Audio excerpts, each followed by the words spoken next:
Hi, I'm Nikki and I'm the first Wish child to work for Make-A-Wish UK. I was diagnosed when I was actually in France on holiday.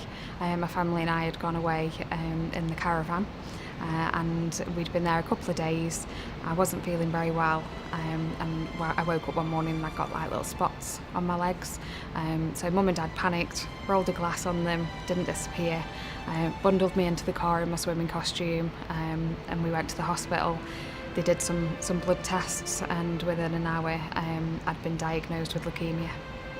We got flown over to Birmingham, picked up from there and taken straight to Birmingham Children's Hospital.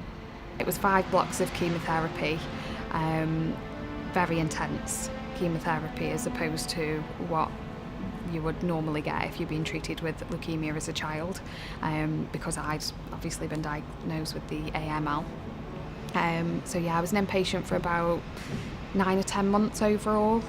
I think I had one wobble where I said to my dad, you know, am I going to die? That was probably my lowest day. And he just said, absolutely not.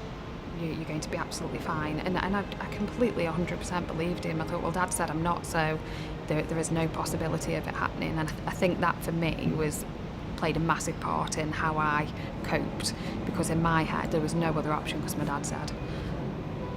When I left the hospital, I was in remission and one of the nurses actually referred us for a wish, to make a wish. I think the nurse referred us because she thought I would like to meet Westlife, and no matter how cool they were back in the day, it was really important for me that the wish actually was something that brought our family back together. You know, we had grown apart a little bit, so for me it needed to be something that brought us together again, and that to me was to go somewhere together. You know, we'd had some fantastic caravan holidays when we were younger. That was our thing, that's what we did. Travelled all over the UK with our little caravan on the back of the car, and I just wanted that again. Not long after we got a call saying, you know, we'd like to grant your wish, but I know your dad doesn't like planes, but how about boats?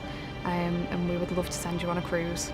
We went on as 4 people, and then we came off that boat as a family. I honestly don't think we would be who we are now without going on that wish. We are the people we are today because of that wish. You know, it brought us back together at a time that we had no idea whether we were ever going to be back together or not. I started volunteering after I had my wish. I became a fundraiser and then I became a wish visitor, and it's really nice being able to speak to the children and sort of be able to say to them, you know, I was a wish child. I went on a visit last week actually, and the little girl said to me, is this just imaginary? And I said, oh, what do you mean? And she says, will it be a pretend wish or will it really happen? And I said, no, it really happens. And she was like, how do you know? And I said, because I had a wish too. And she was absolutely stunned. So for me, being able to relate to the child, that's really important. But actually, now I'm older and I'm a parent myself, I can also relate to the parents as well.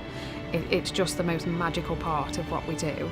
And for me, if I can do something that means other children get a wish and other families can be put back together after, you know, something pulls them apart, then that's what I want to do.